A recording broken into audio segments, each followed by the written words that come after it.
Back to the Seahawk Boys fearless and very smart NFL YouTube channel. Great to have you back here again. So been getting some reactions, some comments from yesterday's mock draft. People arguing with me, like, you didn't take a wide receiver. Well, it's because we don't need one. So I didn't take a wide receiver. You took two tight ends. We already, we're only going to carry three for the season. Yeah, because Pharaoh Brown sucks. Pharaoh Brown isn't even barely a legitimate NFL tight end. So yeah, that's why I did that. And people arguing, oh, you're going to take a QB3. Well, I don't think if we took Bo Nix or Michael Penix or Spencer Rattler, if they'd automatically be QB3. I think they'd certainly be in the competition for QB2. And other things could happen that could make them QB1. So don't look at it that way. Try not to look at it that way. But let me just put it to you this way to all the critics out there, who are offended that I called Seahawks Brandon Nelson a retard. Sorry about that, but he's a retard. If you hated yesterday's mock draft, you're really going to hate what we have to show you today.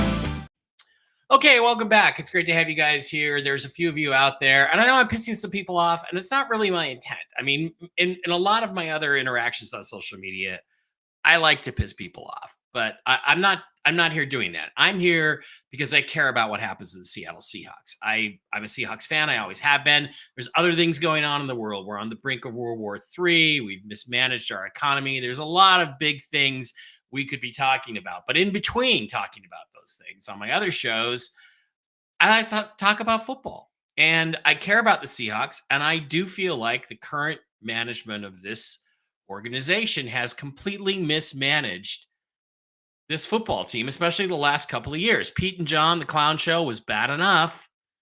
But now we're into the John only show, and we don't know if it's going to be a clown show or not. I want to take a quarterback because that's how you get great in the NFL. That's how you win Super Bowls. If you look back in the last 25 years, there's only 3, 4, 5 guys who were not drafted in the first round at quarterback who won Super Bowls. One of them was Russell Wilson. And let me just tell you, you're not going to get lucky twice in a row. You're not going to get lucky twice in 10 years and find a Hall of Fame franchise Super Bowl winning quarterback like Russell Wilson in the 3rd or the 4th or the 5th or the 6th or the 7th round. Now, Brock Purdy is a really good player, and I do think if the 49ers continue to put a good team around him, that he does have a chance to win a Super Bowl someday. As a game manager type, even though I honestly think Purdy's better than that. But that's very rare. There are only two top Super Bowl winning Hall of Fame franchise quarterbacks that have won Super Bowls in the last 25 years that weren't taken in not just the first round, but the high first round: Tom Brady and Russell Wilson. You can argue Drew Brees because he was the 33rd overall pick. He was the first pick in the second round, but that's basically a first round pick. Everybody else, even Trent Dilfer. Trent Dilfer was a high top 10 first round pick. So that's why I say what I say. That's why I'm pushing this issue. That's why I'm, I guess, stirring things up. But you want to really get stirred up? Well, some interesting things came out today. Now, there's a guy out there on Twitter called Hawkmania, and I don't really know him from Adam. I don't know who he is. I've never heard of him before I started doing this show, but he puts out some interesting stuff. I'm not sure how reliable it is, but he put out a tweet today, which I thought was really quite interesting. And let's just take a quick look at what it said. He said, okay, 3 Seahawks players who could be traded during the draft, according to Lee Vowell of 12th Man Rising. I don't know who Lee Vowell is, but apparently he's a guy who's been around for a while. Prediction number 3. Geno Smith to the Las Vegas Raiders for their second round selection. Okay, I think that's funny because nobody's going to give us a second round pick for Geno Smith. I don't believe we could get a seventh round pick in 2024 for Geno Smith, maybe in 2025. But as you will see, that doesn't make, that doesn't make it makes a lot of sense in terms of the salary cap for the Seahawks. And if you go draft a quarterback, it makes more sense. But yesterday, my bro and I, well, we'll talk about that in a second. Abraham Lucas for a late round pick. I would disagree with that 1,000%. We do have some tackles coming up behind them. We do have some of the potential. In my mock draft yesterday that everybody hated, I drafted Matt Gonzalez to play tackle, and we also have George Fant. But I would hate for that to happen because I think it's too soon to give up on a very promising young player who played like a first or second round pick after being taken in the third round. So, it could just be that maybe there's some issue going on there. But the number one rumor, and you can read about it on 12th Man Rising, is DK Metcalf to move up in the draft to the Los Angeles Chargers first round pick, number 5. Now, just last night, as we were walking the dog, my bro, Seahawk boy Dave, and I were chatting, and he came up with a scenario under which the Seahawks trade DK Metcalf to get up in the first round to take the quarterback. And I fought against it. I don't like it. DK Metcalf is our best player. He is one of our only real star players. I mean, Devon Witherspoon and Kenneth Walker are not really star players yet. They're good players. They're not star players. So this upsets me a lot. But then after this rumor came out today, which is not from Seahawk boy Dave, I begin to think about it more. And I begin to think about in what context does this actually make any sense? And it kind of does. So let's start out. Let's first go back to the mock draft board. And let's take a look at whether or not the Seahawks could even get up to the number 5 pick from where they are now at number 16. We'll share that tab over there and make sure we're all working. Okay, so we're going to set it up as just a quick 2-round mock draft because we're going to get a second round pick out of this. We're going to enter the draft here, and we're going to pick Seattle and the Los Angeles Chargers as our 2 teams. So we'll enter the draft. We'll go normal speed. It'll be Caleb Williams probably goes number 1. Yep. Jaden Daniels number 2. Drake May, Marvin Harrison. Now we're on the clock. We got a couple trade offers, but we're not going to accept that. What we're going to do is we're going to propose a trade. We're going to propose the Chargers trade with the Seahawks, and it'll possibly be rejected. They're going to trade with the Seahawks, and they're going to give us 5, and we're going to give them 16 and our 2025 first-round pick, which is 2 first-round picks is the price for a quarterback. And in order to make it work, I believe I gave them our second-round pick, and they're going to have to give us back 37. Now, why do they have to give us back 37? Because DK and 16 for 5, DK something else in 2025, and 16 for DK Metcalf is value. DK, like I said, is our star player, and he would be stepping into a situation with Justin Herbert, who's already an established franchise quarterback. So rather than take a risk with Marvin Harrison Jr., the guy they maybe really wanted, rather than take a risk on, somebody, one of the other receivers, Romo Dunze or somebody, why not just go get DK? So they give us 5 and 37. We pick up the second round pick that we covet, where we can get a receiver back, and we trade them 16 and 2025 first, 2025 second. That's exaggerating, but I'm trying to give the equivalent of what DK's value is in here. Let's see if they accept it. They did accept it. Kaboom, we're on the clock. We're going to reject all of our trade proposals because we came in here to do one thing and one thing only. That's draft a quarterback. It's not going to be JJ McCarthy. I don't see him as being somebody the Seahawks are interested in. It's the guy we want. It's Michael Penix Jr., and he is now the Seattle Seahawks quarterback of the future, and maybe the quarterback of the present by the time we get done. So other picks get taken. Malik Neighbors goes, Roman Dunze goes, Jared Verse. We beat everybody to the punch. We're now on the clock at 16 as the Los Angeles Chargers. We've got our receiver. We have other needs. We have cornerback. We have center. We have offensive tackle. We have defensive tackle. We only have one trade offer, and that's to go all the way back to 28, but pick up a second round pick back and pick up a 2025 second from the Minnesota Vikings. Now, if I'm the Chargers, do I want to do that or do I want to stick and pick? Because if corner is a need, I have a chance to pick up a cornerback right here. I also have a chance to pick up the quarterback that I want, which is JJ McCarthy. Now, this is interesting because I could do another deal here. I could make a proposal to the Minnesota Vikings, and I seriously doubt this is going to go through because I think in order to make it work, you have to pick Minnesota first. But let's just say that JJ McCarthy did make it to 16, and I wanted to go with my Michigan quarterback. What about trading Justin Herbert to the Vikings? And we'll just try something and see if it works. What about trading Justin Herbert? Yeah, it's not going to work.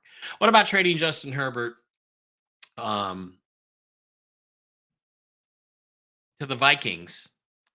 In return, we get JJ McCarthy right here at 16. We get 17, and they've made trades already, 17 and 23. But the Vikings did they come up? No, they didn't come up. How'd they end up at 17? They must have traded back out of 11 after we took Penix. Okay. Yeah, we gave the 11 to the Jaguars and got 17 and 48. So the question is, what do we do here as the Chargers? I don't think we're going to do anything in particular in terms of cornerback being a need. Why not do something even more impressive? Why not take Byron Murphy, the defensive tackle, to build that Harbaugh defense? Now, Liatu Latu goes. A lot of the offensive linemen go. Fatanu goes all the way to the Packers at 25. Wow, the Chiefs do not take a receiver or a corner. Okay, so we're sitting here at 37. We've got offers. We're not trading for anything for next year. We could trade back from 37 to 44 and pick up 112, but we're gonna reject that. We're gonna stick at pick. We're gonna go to offense. We're gonna take our wide receiver to replace DK Metcalf. Now, Lad McConkey is a really good receiver, reliable wideout who runs great routes, catches everything thrown in his direction. He's 5'11", smooth as well as fluid. Da, da, da, da, da. I can't see us being interested in a receiver like this to replace DK Metcalf. But we have on the roster right now, we have Jackson Smith-Njigba. We have Tyler Lockett, who's got 2 years left on his deal. And we have Jake Bobo. So we do need to get some talent here. I think, knowing the Seahawks, they go for the big athletic talent.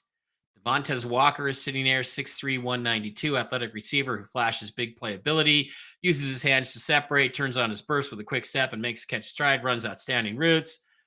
Sounds like the guy.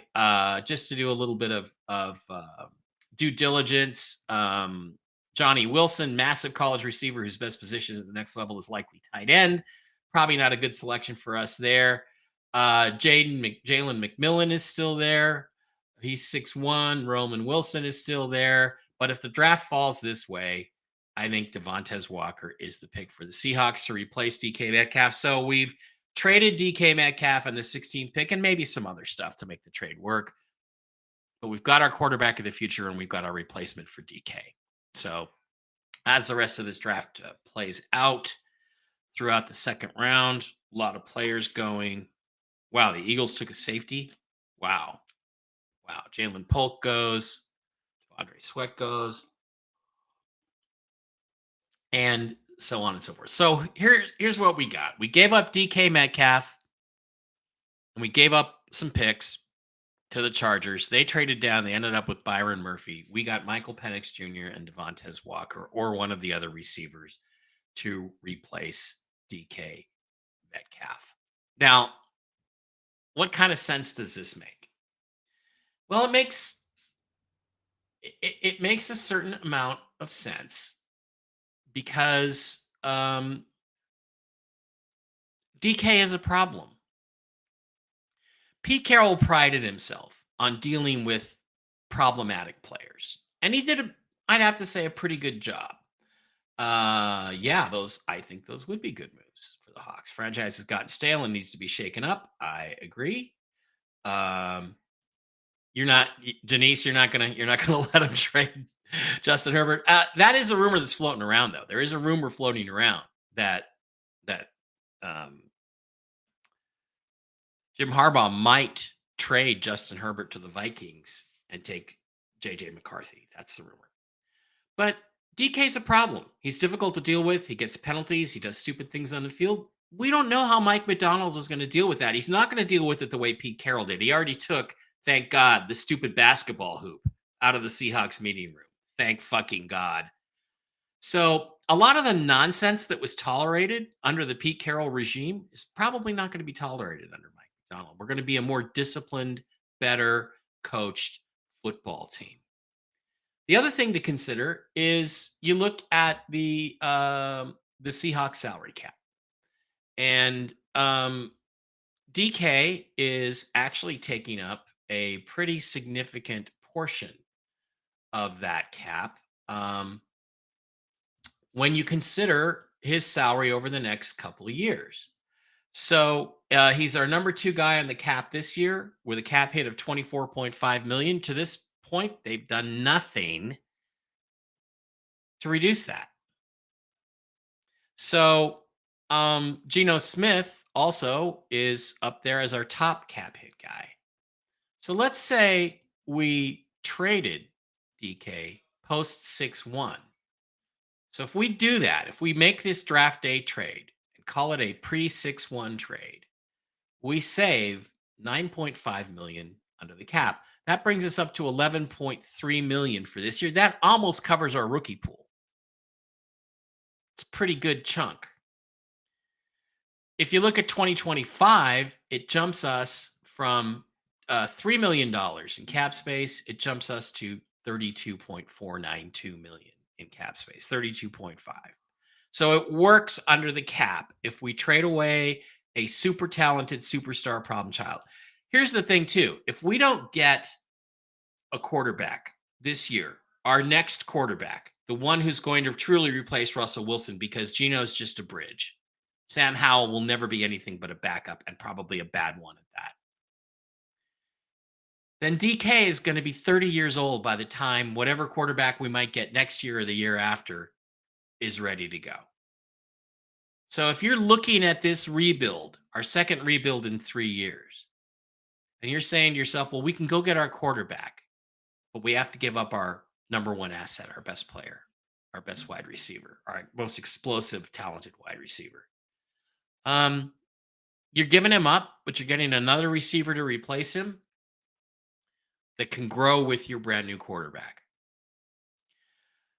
So in that context, DK makes a certain amount of sense.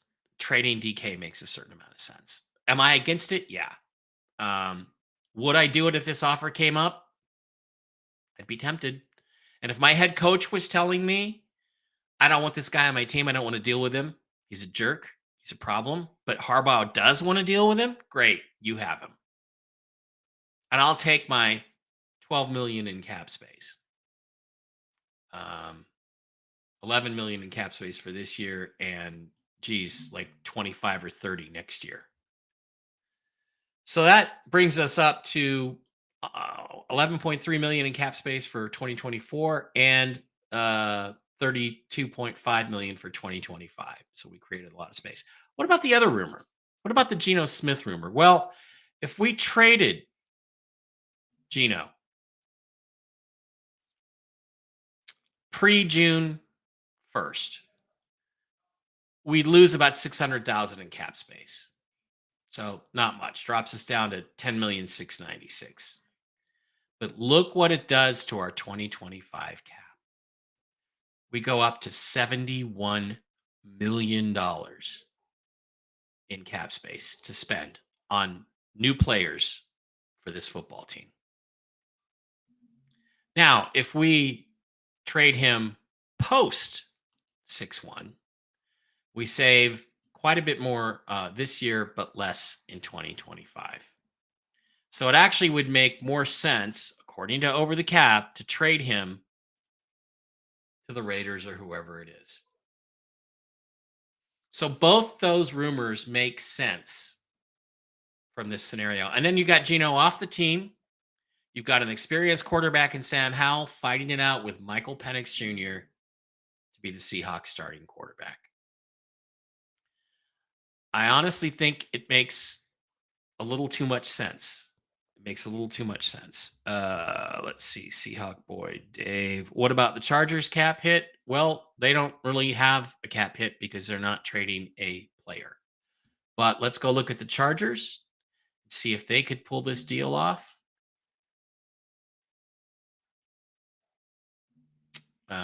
Okay. Let's reload.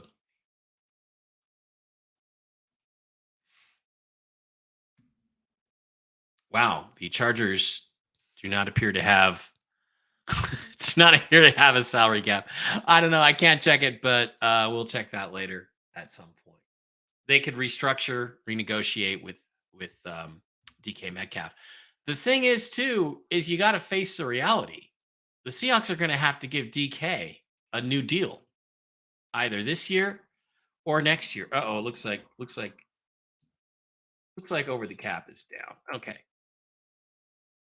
Seahawks are going to have to give DK a new deal because he's only signed up till 2025, and his cap hits are 24.5 million and 30 million, almost 30 million, 29.5 million. It's a lot of money, and you can't have cap charges that high. Let's see now if it'll work when we go to the Chargers. Nope. Yeah, there we go. So the Chargers, yeah, they have 30 million in cap space, so they can absorb DK. Absolutely not a problem. So there we are. It works for everybody. Works for everybody. So I don't know. I don't know what I think about this. It's way too tempting. It is way too tempting. And when I think about it, I think at first I was totally against it, and now I think about it, and I mean, again, I look at the cap savings. I look at the value of a guy like Penix, who is going to fulfill, you know, my dream that I want, what I want. Um, it makes a little too much sense.